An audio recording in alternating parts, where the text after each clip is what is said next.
بسم الله الرحمن الرحيم صلوات بآواز بلند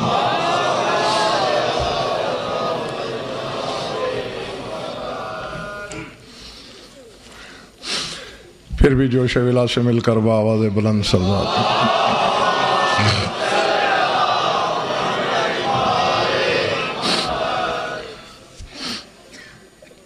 توجہ ہے، بات شروع کی جائے۔ سورہ فتح سے ایک آیت میرے پیش نظر ہے اور اسی پر ہی میں نے آپ سے 10 دن گفتگو کرنا ہے۔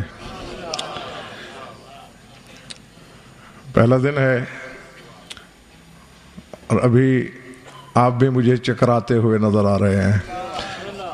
صرف آپ لوگوں کی محبت اور انتظار کو مد نظر رکھ کے میں نے 10 گھنٹے بائی روڈ سفر کیا ہے، کیونکہ موسم کی خرابی کی وجہ سے فلائٹ کا سلسلہ ذرا گڑبڑ تھا، تو آپ کے چہرے میرے سامنے تھے کہ آپ مایوس نہ لوٹ جائیں، تو حاضری کے لیے ایسا کیا۔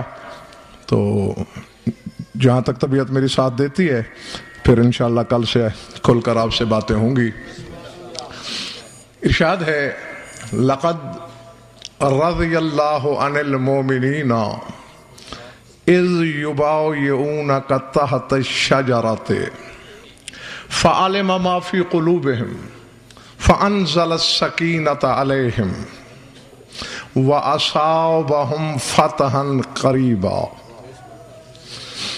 اے میرے حبیب، اللہ راضی ہو گیا مومنین سے۔ کس بات سے؟ اذ یبایعونک تحت الشجرۃ، جب وہ درخت کے نیچے بیٹھ کر تیری بیعت کر رہے تھے۔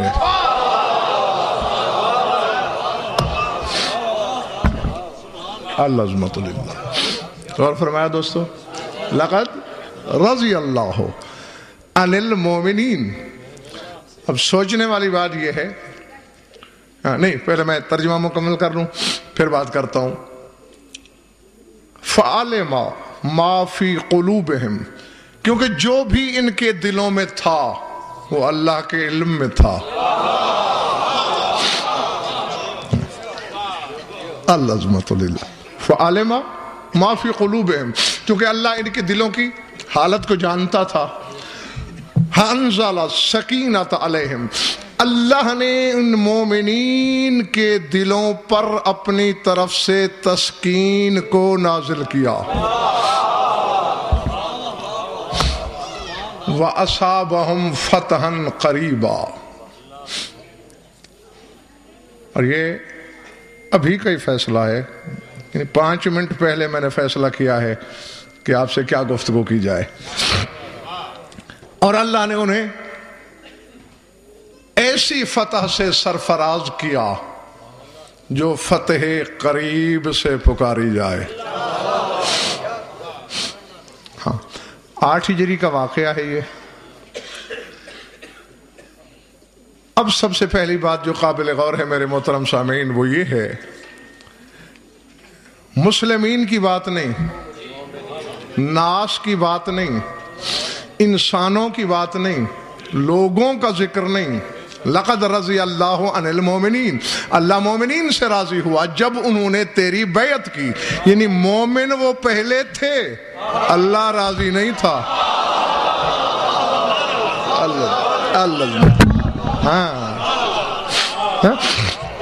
اللہ راضی کب ہوا؟ جب انہوں نے میرے رسول کی بیعت کر لی۔ اور بیعت آپ جانتے ہیں کیا ہوتا ہے؟ بے سے نکلا ہے یہ لفظ، بیچ دینا، اپنی جان بیچ دینا۔ جب انہوں نے اپنی جانوں کو تیرے ہاتھ پر بیچ ڈالا، میں ان سے راضی ہو گیا۔ حالانکہ رسول پہلے سے ہی لوگوں کی جانوں کا مالک ہے۔ سورہ احزاب پڑھیے گا، گھبراہٹ تو نہیں ہو رہی نا؟ النبی اولا بالمؤمنین من انفسہم، میرا نبی مومنین کی جانوں کا ان سے بھی زیادہ مالک ہے، یعنی ملکیت پہلے بھی ہے، لیکن راضی کب ہوا؟ جب صاحبان ایمان نے اس کا اعتراف کیا۔ یعنی ملکیت ہر شخص ہے پہلے سے رسول کی، لیکن دیکھنا یہ ہے کون ہے وہ نمک حلال جو اپنے آپ کو اس کی ملکیت مانتا ہے، اور کون ہے جو اکڑ کے اس کی آنکھوں میں آنکھیں ڈال کر اس جیسا ہونے کی کوشش کرتا ہے۔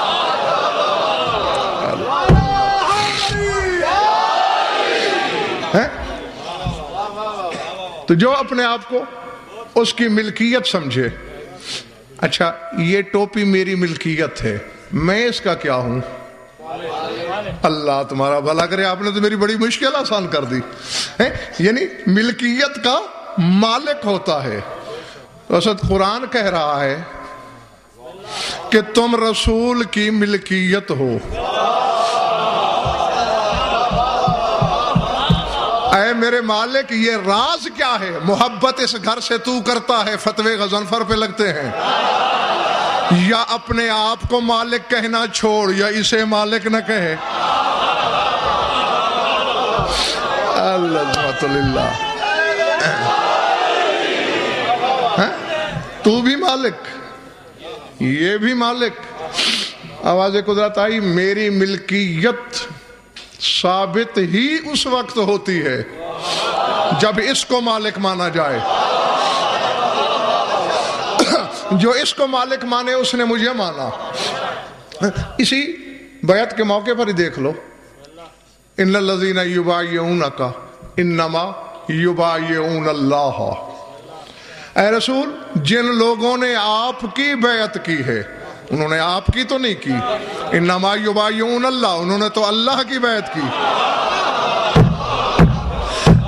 نہیں، اب بیگم سوال یہ ہے، ہاتھ رسول کا، جسم رسول کا، بیعت رسول کی، اللہ کہتا ہے میری ہوئی، اور یہی کچھ سمجھانے کا جرم کرتا پھرتا ہوں میں۔ چار دانگ عالم ہر محبت کے دعوے دار سے کہتا ہوں کہ نسبتیں ادھر ہوتی ہیں، وہ اپنی طرف منسوب کرتا ہے، بیعت ان کی کرو، وہ کہتا ہے میری ہوئی، سوال ان سے کرو، وہ کہتا ہے مجھ سے ہوا۔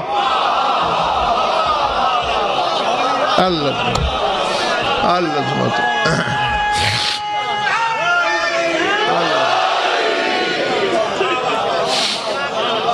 جیتے رہو، زندہ رہو جب تک تمہارا دل ہے۔ اچھا اسد یہاں ایک مغالطہ بھی لگتا ہے، کیوں یہ اللہ کی بیعت کیوں ہے؟ ظاہر بین یہ کہتے ہیں کہ آیت کے اگلے جملے نے اسے واضح کر دیا ہے، ان الذین یبایعونک انما یبایعون اللہ ید اللہ فوق ایدیہم۔ جن لوگوں نے آپ کی بیعت کی، یقیناً انہوں نے، انما کلمہ حصر ہے، یعنی سوائے اس کے کوئی حقیقت ہی نہیں کہ انہوں نے اللہ سے بیعت کی۔ کیوں کہتے ہیں ید اللہ فوق ایدیہم؟ آگے اللہ جو کہہ رہا ہے کہ سب سے اوپر اللہ کا ہاتھ تھا۔ نہیں اسد، یہ بات میں ممنون ہوں، نوازش ہے، کرم نوازی ہے کہ آپ نے مجھے داد دی، ہاتھ اٹھائے، لیکن ذرا سوچئے تو صحیح، کفر تم کرو، فتویٰ میری طرف اچھالو۔ نہیں، اگر اللہ یہی کہنا چاہتا ہے کہ سب سے اوپر میرا ہاتھ تھا، پھر تو اللہ نے رسول کی بیعت کی ہے۔ اللہ اکبر، نہیں سمجھ میں آ رہی میری بات دوستو؟ بھئی بیعت لینے والے کا ہاتھ نیچے ہوتا ہے، بیعت کرنے والے کا ہاتھ اوپر ہوتا ہے۔ تو یہ کہہ کر تو تم توحید کو داغدار کر رہے ہو کہ اللہ نے اوپر ہاتھ رکھا، معاذ اللہ بیعت کر رہا تھا رسول کی، جبکہ رسول تو خطبہ مواخات میں اس کے برعکس ارشاد فرما رہا ہے۔ خطبہ مواخات جانتے ہو؟ جب صحابہ کرام کو رسول نے ایک دوسرے کا بھائی بھائی بنایا، تو اس دن جو خطبہ دیا گیا تھا وہ خطبہ مواخات کہلاتا ہے۔ تو اس میں رسول نے یہ کہا تھا،